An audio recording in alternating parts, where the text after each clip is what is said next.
Compra tu espada. Vamos a tener una lectura en el Evangelio. De nuevo, vamos al Evangelio capítulo 22. Lucas capítulo 22. Lucas capítulo 22. Compra tu espada. Es una lectura muy corta.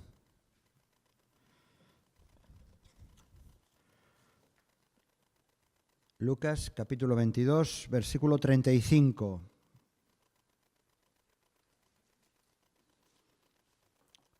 Y a ellos les dijo: cuando os envié sin bolsa, sin alforja y sin calzado, ¿os faltó algo? Ellos dijeron: nada. Y les dijo: pues ahora, el que tiene bolsa, tómela, y también la alforja. Y el que no tiene espada, venda su capa y compre una. Porque os digo que es necesario que se cumpla todavía en mí aquello que está escrito. Gracias. Sí.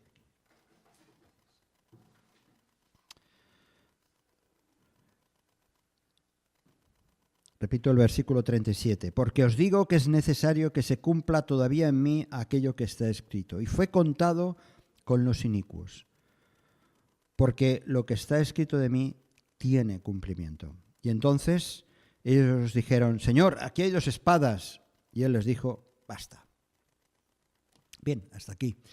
¿Os acordáis? La semana pasada veíamos como el inicio, prácticamente el inicio de su ministerio, Jesús les estaba exhortando a sus discípulos a que no solo tenían que amar a los enemigos, sino tenían que ir desprendiéndose de lo propio con generosidad y con misericordia. Han pasado 3 años desde más o menos, desde aquel momento, y se está acabando el ministerio de Jesús. Nos estamos posicionando en el tiempo, ¿verdad? Se está acabando el ministerio de Jesús. Y ahora les dice a sus discípulos algo totalmente contrario, aparentemente, a lo que les dijo 3 años atrás. Les dice que tomen su bolsa y la alforja, es decir, cojan toda la ropa, lleven comida y además que vendan la capa, cuando antes Jesús había dicho: si te piden la capa, dásela. Ahora que vendan la capa y además que compren una espada. Que compren una espada. ¿En qué quedamos, Jesús? ¿En qué quedamos? Vamos a ver, pues, el contexto de este pasaje. Realmente, lo primero que encontramos, leyendo el capítulo 22, es...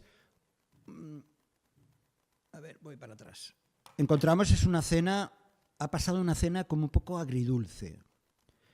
El capítulo 22 de Lucas empieza a revelar, en primer lugar, si veis el capítulo, empieza a revelar todas las tramas que se estaban dando alrededor de la persona de Jesús. Los principales sacerdotes ya estaban tramando cómo capturar a Jesús y matarlo. Y vemos como Judas Iscariote, dice la Escritura, arrastrado por Satanás, dice que Judas Iscariote convino con esos que querían matar a Jesús y entonces convino a traicionarle bajo el pago de unas cuantas monedas. Así que esa traición se estaba fraguando en esos momentos. Luego llega la Pascua y Jesús cena con sus discípulos. Son momentos especiales, lo hemos estado recordando un poquito esta mañana. Y Jesús llega a decirles esas palabras que os decía antes: cuánto he deseado cenar, comer esta Pascua con vosotros antes que padezca. Así que esta sería la última cena de Jesús antes de ser apresado y de ser muerto. Luego, cuando resucita, os acordamos que tiene otros encuentros con sus discípulos, pero esa cena que instituiría es la cena o es el recordatorio que nosotros hemos tenido en esta mañana. Así que hay un momento de parte de Jesús que está viviendo un tiempo muy íntimo, muy especial con sus discípulos. Pero ese buen ambiente, ese buen rollo, se fue estropeando un poco. En primer lugar, en aquella cena, Jesús reveló que uno de ellos le traicionaría. Empieza a haber problemas en ese momento, ¿verdad? Le traicionaría y además eso generó una discusión entre los discípulos. ¿Quién será? ¿Quién será de estos? ¿Quién será de nosotros? Y empezaron a mirar de reojo los unos a los otros, a hacer algún comentario sotavoz y empezaba a crearse un mal ambiente, un mal rollo. Además, consecuencia de eso, algunos dicen, bueno, si Jesús realmente va a morir o va a dejarnos, ¿quién va a ser el mayor entre nosotros? Y empezaron a discutir, entonces, ¿quién podría ser el mayor entre ellos? ¿Quién? El jefe, ¿no? El jefe del grupo. Y Jesús tiene que decirles, mira, el que es mayor es el que sirve. Aquel que quiera ocupar un lugar especial es el que realmente tiene que servir. Así que esa dulce cena, esa cena tan íntima que se estaba dando, está empezando a cambiar de ambiente. Empiezan a haber reproches, empiezan a haber quejas. Y por si fuera poco, le dice a Simón Pedro, mira, que cuando vengan a apresarme, después tú me vas a negar. O sea, y todavía yo digo, pues, ¿dónde estaría en esos momentos el pensamiento de todos? Vaya cena, vaya Pascua, ¿verdad? Vaya Pascua. A veces nos sucede igual a nosotros, nuestros encuentros familiares o de amigos, ¿no? O incluso a veces en la iglesia, ¿no? Empieza una buena cena, como pasa muchas veces en Navidades, ¿no?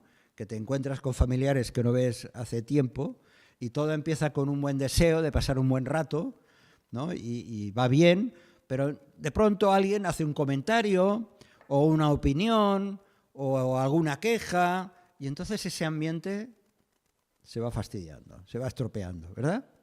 Incluso en el ámbito de la iglesia, a veces todo parece que va suave, bien y tal, y nada más que haya un problemilla o salga una chispa, pues hay una inquietud.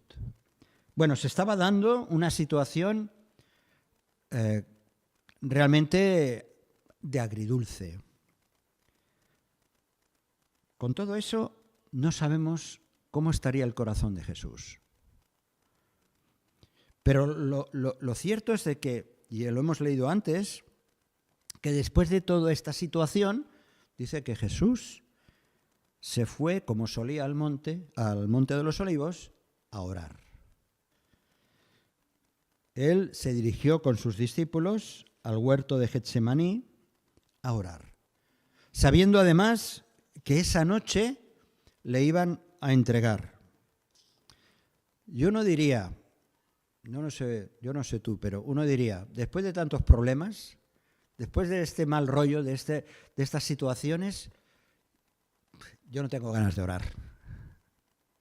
Cuando las cosas parece que van mal, muchas veces decimos, lo que menos me apetece es orar.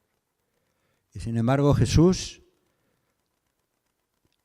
como era su costumbre, se dirigió a hablar con su Padre Celestial. Y especialmente por lo que iba a suceder en las horas siguientes. Iba a ser entregado, iba a ser blasfemado, iba a ser torturado, iba a ser muerto. Pero Jesús, a pesar de eso, tomó la decisión de ir a orar con su Padre. Y por eso en el Evangelio de Juan, capítulo 17, vemos una oración tremenda, ¿verdad? Que podemos recordar en otros momentos. Bien, volvemos a esa situación anterior. Jesús quiere darles un momento de realismo a sus discípulos. Hasta esa noche de la Pascua, Y durante aquellos 3 años Jesús se había ocupado y preocupado de aquellos discípulos a los que les había pedido que dejaran sus trabajos, sus familias y que le siguieran, dejándolo todo, ¿verdad? Y Jesús se había ocupado de manera directa y personal de cada uno de ellos y del grupo. Pero es cierto que cuando envió a los 70, nos acordamos que en un momento determinado envió a los 70 por las ciudades, los envió de 2 en 2, con el encargo de que la mies es mucha y los obreros pocos, les dijo que no llevaran bolsa, ni tampoco alforja, ni calzado, porque allá donde fueran, allá serían bien recibidos y bien atendidos, y que ellos comieran y bebieran lo que les dieran, porque, decía Jesús, el obrero es digno de su salario, y ellos estaban anunciando el reino. Y les dijo que tenían que llevar un mensaje claro, y es: se ha acercado a vosotros el reino de Dios. Con ese encargo envió a los 70. No os preocupéis de llevar nada, os van a recibir. Y si en algún sitio no os reciben, sacudiros el calzado, el polvo de ese lugar. Aquellos discípulos, aquellos 70, fueron bien recibidos, en muchos casos, con buena voluntad, con hospitalidad, y seguramente que en algún momento tuvieron que limpiarse, quitarse el polvo del calzado. Por eso, ahora les recuerda, volviendo al pasaje, les recuerda estas palabras: cuando os envié sin bolsa, sin alforja y sin calzado, les está haciendo memoria de aquella situación, ¿os faltó algo?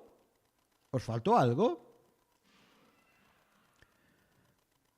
Cuando Dios envía, cuando Dios encomienda clara y directa cualquier misión, cualquier acción a cada uno de sus hijos, cuando nos envía para anunciar el reino de Dios, cuando nos envía para anunciar el Evangelio, de la manera que sea, Dios cumple con el cuidado de cada uno de sus hijos. Hasta el último detalle, Dios está al tanto de sus servidores. A veces podemos pensar que estamos entre algodones, en un sentido, porque el Señor ya sabemos que nos cuida a cada uno de nosotros, a cada uno de sus hijos, y pensamos, bueno, no nos va a pasar nada. El problema, entiendo yo, el problema es que muchas veces hay una gran diferencia entre ser enviado por el Señor y hacer lo que yo quiero hacer, lo que a mí me da la gana, aunque sea para el Señor, sin consultarle a Él siquiera si me está enviando a lo que sea. Cuando el Señor les preguntó, ¿os faltó algo?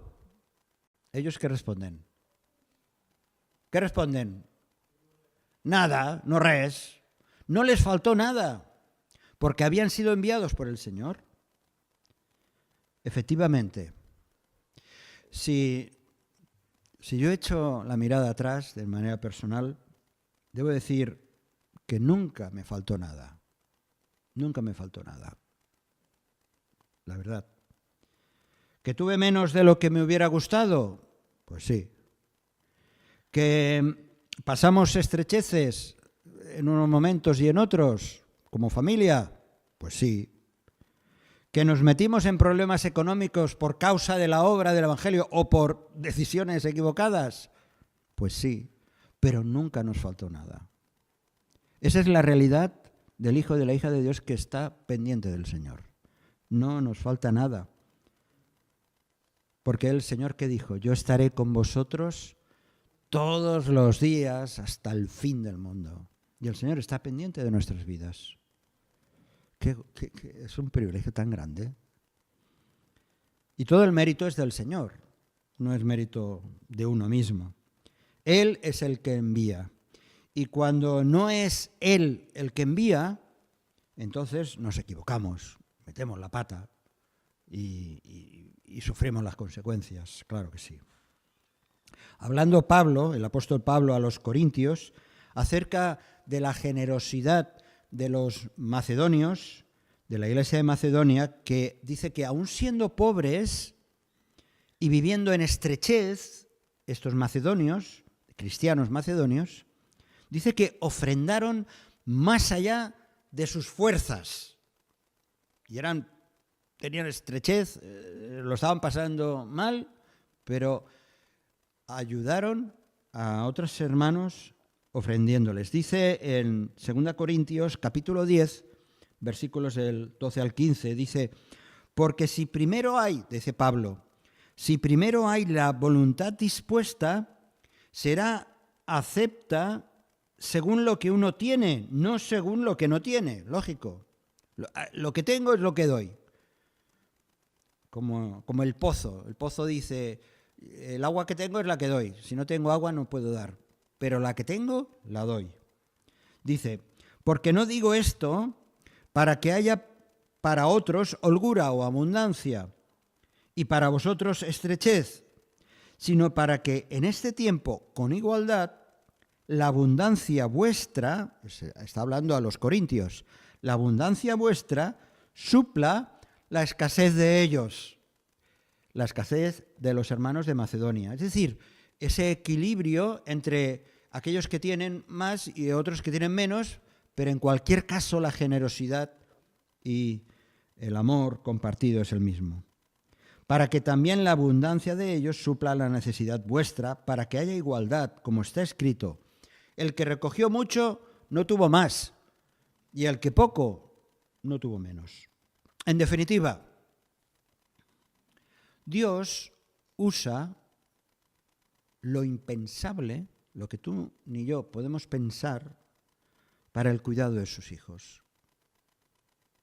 Echa un poquito marcha atrás en tu historia personal, en los últimos días, en los últimos meses, en los años y años de tu vida, y recuerda cómo el Señor te ha sostenido, cómo el Señor te sostiene, cómo el Señor tiene cuidado de cada uno de nosotros. Y eso, pues, como tantas veces lo intento recordar para mí y para vosotros, eso nos debe llevar a la gratitud, por encima de todo. Y también a una extraordinaria generosidad para la obra de Dios, sin límites. ¿Que tengo poco? Eso es lo que comparto. ¿Que tengo mucho? Pues comparto más. ¿Que no tengo nada? Hombre, un momento. La pregunta de Jesús, ¿os faltó algo? No tenía otro propósito cuando les pregunta el Señor Jesús a sus discípulos, ¿os faltó algo cuando yo os envié? No tenía otro propósito la pregunta de Jesús, sino el que pensaran por un momento, en unos instantes, que pensaran cómo Él había estado al cuidado de sus vidas. ¿Te ha faltado algo? ¿Te ha faltado algo? ¿Te falta algo?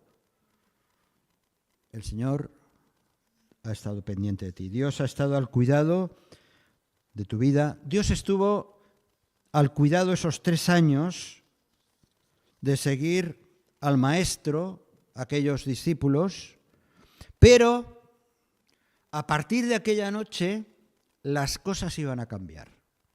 La historia de aquellos hombres y mujeres, a partir de esa noche, iba a cambiar. Jesús iba a dejar de estar presente de manera física con sus discípulos. Iba a partir. Y entonces ellos se iban a encontrar con la realidad. El Maestro ya no está aquí. Que es diferente, ¿verdad? Cuando hay alguien que nos da cierta seguridad, que nos da tranquilidad, que a lo mejor nos da provisión, y va a desaparecer o va a estar lejos y nos sentimos inseguros. Cuando hay el fallecimiento de un ser querido, ¿verdad? Y empezamos a tener inseguridades. Y estos discípulos van a tener que asumir una nueva realidad. Tienen que asumir que son responsables de la misión en la que el Señor les ha encargado. Por eso les dice, volviendo al pasaje, les dice, pues ahora el que tiene bolsa, tómela, y también la alforja, y el que no tenga espada, y el que no tiene espada, venda su capa y compre una.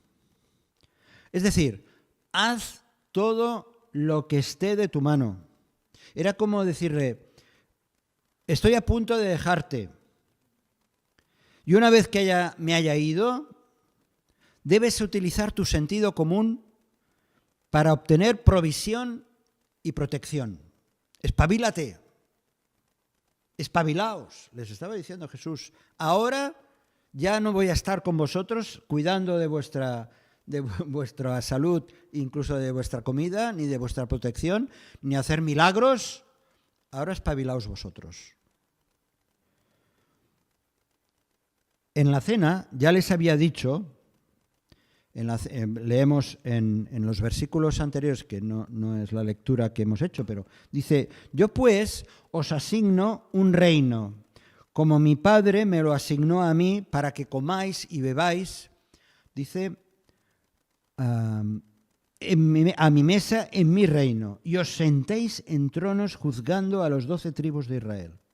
Es decir, Jesús les había dicho en esa cena, de la que estamos hablando esta mañana, ya les había hablado de un futuro glorioso.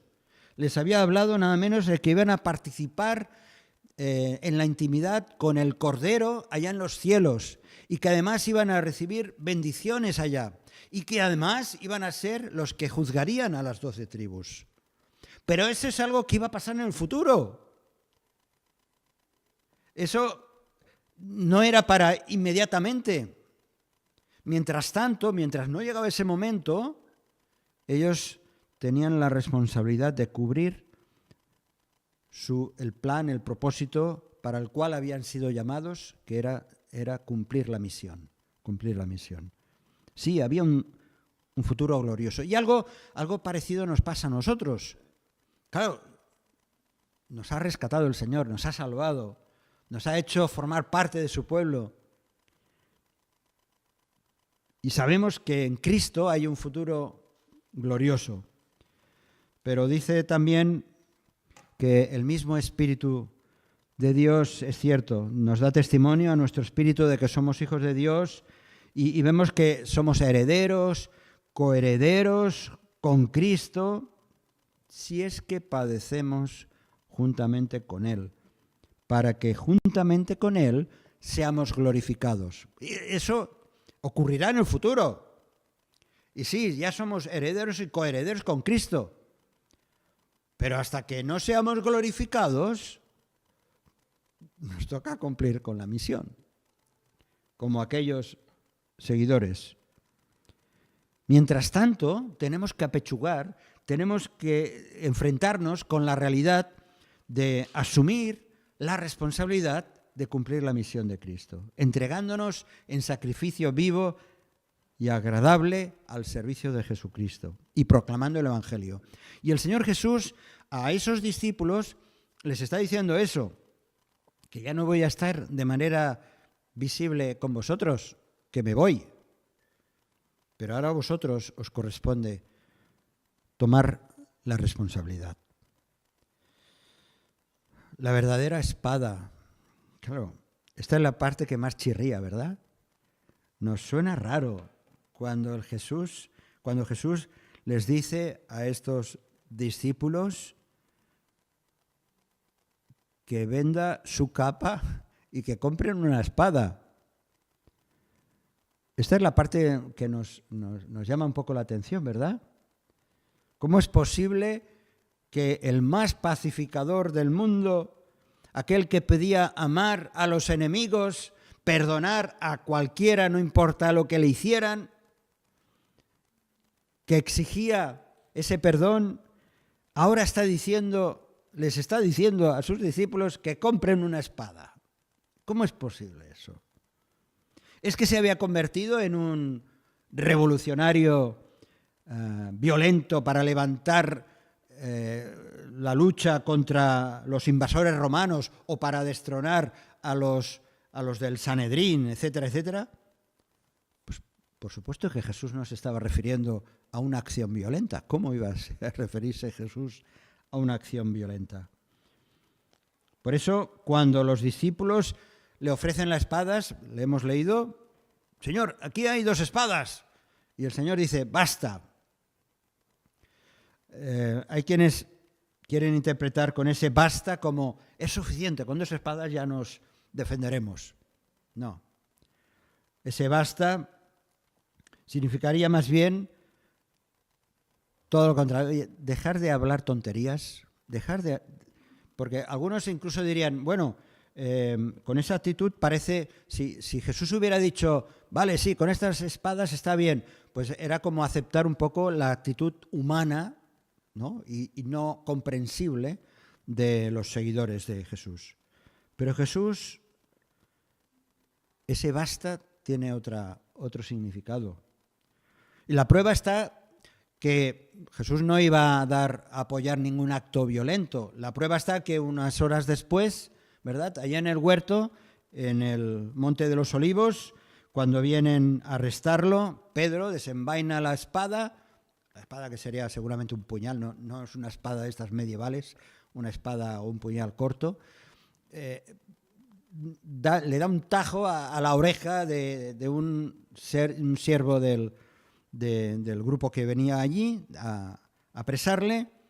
Bueno, seguramente que Pedro no estaba intentando acertarle a la oreja, sino que quería hacer algo más violento, ¿no? Pero bueno, solo le cayó la oreja. Y el Señor Jesús le dijo, guarda tu espada, y sanó a aquel hombre. No sé si era Malco o Malco, ¿verdad? Así que, por supuesto, Jesús no iba a apoyar ningún acto violento. Al contrario, iba a zanjar toda actitud de violencia. Es cierto que en la historia del cristianismo, y aún en nuestros tiempos, determinados líderes pseudocristianos justifican la violencia y el armamentismo en defensa de una fe. Es cierto. Podríamos hablar de las cruzadas, podríamos hablar de aquellas cruzadas que se hacían en Tierra Santa por el año 1000 y pico, o podríamos hablar de las conquistas en América como en defensa de la fe cristiana se hacían barbaridades. Podríamos hablar del nacionalcatolicismo aquí en España o del trumpismo americano, ¿no? de todo lo que está pasando en Estados Unidos. Pero también hay actitudes violentas, a veces incluso entre los cristianos, que defienden el uso de las armas, si no las físicas, si las ideológicas o las palabras que ofenden. Es cierto que en algún momento el Señor Jesús dijo, en el Evangelio de Mateo encontramos, no penséis que he venido para traer paz, sino, dice, paz a la tierra, no he venido para traer paz, sino espada. Sí, Jesús dijo eso, pero no se estaba refiriendo, he venido a que cojáis vuestras espadas y empecéis a cortar cabezas.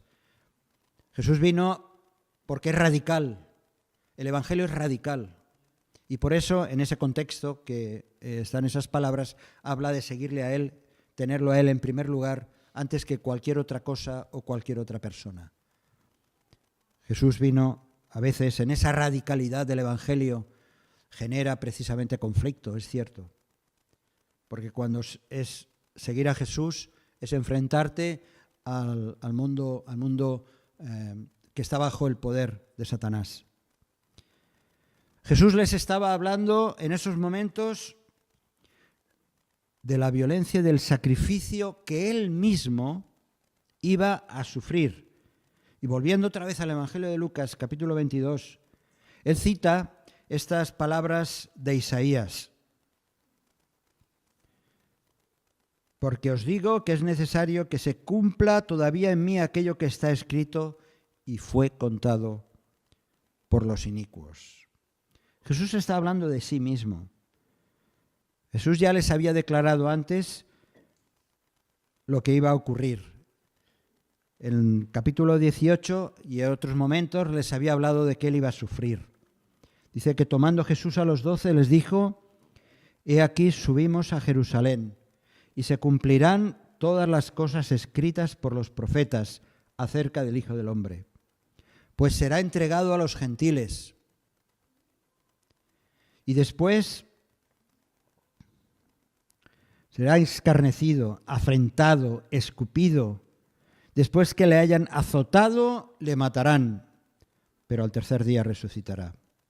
Pero ellos nada, dice que ellos, a pesar de que Jesús les estaba diciendo lo que le iba a pasar a él, ellos no entendían nada, no comprendían nada. No sé si nosotros lo hubiéramos comprendido, ¿eh?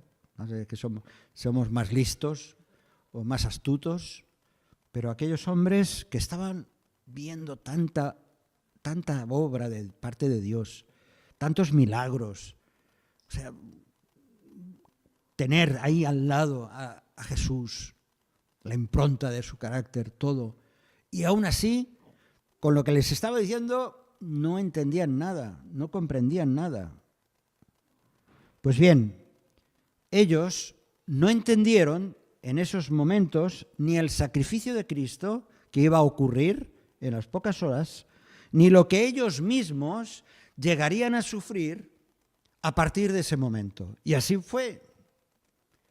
Es cierto que luego ya irrumpió el Espíritu Santo en sus vidas, empezaron a entender, a comprender todos los planes, todo lo que Jesús les había dicho, y además ellos iban a ser protagonistas en primera línea del anuncio del Evangelio. Y verían muchísimos milagros en vidas transformadas en muchos rincones del arco mediterráneo. Y así se puso en marcha la Iglesia de Cristo. Pero ellos en esos momentos no entendieron. Por eso Jesús zanjó la conversación y se fue, como solía, al Monte de los Olivos a orar a su Padre. Yo me pregunto, somos preguntones, ¿eh? Y yo creo que a veces desde este púlpito hacemos muchas preguntas, que las dejamos ahí en el aire, porque son preguntas para uno mismo, pero también para vosotros. La pregunta es si hemos entendido el mensaje del Evangelio, si lo hemos entendido de verdad. Es un poco como tocar la realidad de ser un seguidor de Jesús, una seguidora de Jesús. ¿Lo he entendido de verdad? ¿O soy todavía como aquellos discípulos que conociendo y habiendo visto y tal y cual, todavía estaban pensando en espadas, estaban pensando en lo material, y ellos tenían realmente que asumir la responsabilidad de seguir adelante, aunque luego vendría el Espíritu de poder, y es el que les daría la capacidad para entender y para dedicar sus vidas al reino de Dios. Quiero acabar, hoy vamos a acabar temprano, quiero acabar ya que seguramente que muchos de vosotros al oír la palabra espada ha venido a vuestra mente acerca de la espada del Espíritu. Les dijo Jesús a sus discípulos: vende tu capa y compra tu espada. Y como decíamos la semana pasada, la capa en aquella época tenía un valor especial. La capa servía para todo. Servía para cubrirse del frío, del calor, servía para dormir, servía para ocultarse. En un sentido era como una propiedad especial que cada cual podía llevar. Pablo mismo, acordaos de aquella escena al final de Timoteo, que le dice a Timoteo que le traiga la capa y los manuscritos. O sea, para Pablo, fijaos el valor que significaba la capa y los manuscritos, sus escritos. Y Jesús les pide a sus discípulos que se desprendan de la capa y que compren una espada. Les estaba diciendo Jesús, mirar, dejar de confiar en la capa, dejar de confiar en aquello que es material, que es vuestra seguridad, y comprar la espada, atesorar aquello que es lo espiritual, que iba a ser su arma de futura lucha. En la armadura espiritual que Pablo relata en Efesios, les dice: tomad el yelmo, el casco de la salvación y la espada del Espíritu, que es la palabra de Dios. Esta es la única arma de la armadura que explica Pablo en ilustración. Es la única arma para luchar eficazmente contra el enemigo que es Satanás, el enemigo de nuestras almas. La espada del Espíritu, que es la palabra de Dios. Y es lógico, o sea, la palabra de Dios está porque el Espíritu Santo inspiró a hombres a relatar el plan de Dios. Por eso esta es nuestra espada y es la espada del Espíritu. Y por eso nosotros, los cristianos, los seguidores de Jesús, necesitamos conocer esta palabra. Para un soldado de aquella época, la espada realmente era un arma de defensa y de ataque, pero para que pudieran usarla tenían que ejercitar, tenían que practicar, tenían que ensayar, tenían que al final usarla para la defensa o el ataque. Y todos los cristianos, los soldados de Cristo, en el buen sentido de la palabra, no en esos términos que existen en un sector de la sociedad, todos los soldados cristianos necesitamos ese rígido entrenamiento para saber cómo manejar apropiadamente esta palabra, la espada del Espíritu, que es la palabra de Dios. Estamos todos, absolutamente todos, nosotros estamos en una batalla espiritual permanente, permanente. Lo viviremos con más intensidad o con menos, lo viviremos más conscientes o menos, ¿vale? Pero estamos en una batalla espiritual. Y el Señor nos manda, nos lleva a ese punto de decir, toda tu seguridad tienes que ponerla en el Espíritu, que es lo que te da la fuerza y la sabiduría. Solamente va a ser una defensa efectiva contra el maligno y contra aquellas cosas que ocurren continuamente alrededor nuestro, porque la espada del Espíritu es lo que hace posible la destrucción de la fortaleza. Dice 2 Corintios, porque las armas de nuestra milicia no son carnales, sino poderosas en Dios para la destrucción de fortaleza. Hermanos,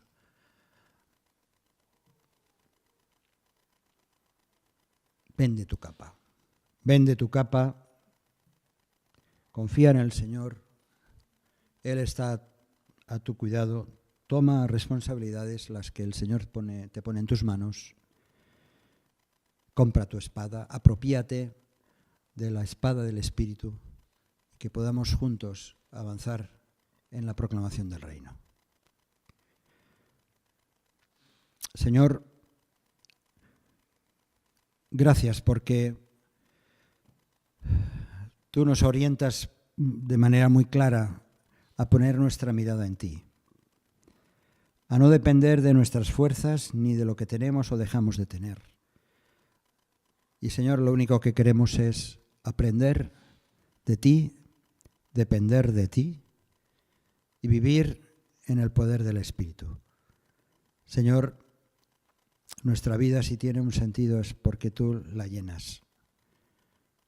Y por eso, Señor, te pedimos que nos ayudes a ser fieles en todo momento, a depender de tu gracia y de tu misericordia y a andar en tus caminos haciendo tu voluntad. Ayúdanos, Señor. Gracias por este tiempo, gracias por tu palabra. Bendito seas en nombre de Jesús. Amén, Señor. Amén. Si este mensaje te ha bendecido o te ha ayudado en algo, puedes suscribirte a nuestro canal de YouTube. También conocerás nuestra comunidad, la Asamblea Bíblica del Camp de Tarragona, en Cambrils, España, a la que estás cordialmente invitada o invitado. También puedes seguirnos por las redes sociales. Los enlaces los encontrarás aquí abajo y podrás visitar nuestra página, así como conocer nuestros programas radiales y podcasts de Yum Radio. ¿Qué? ¿Te suscribes ya a nuestro canal?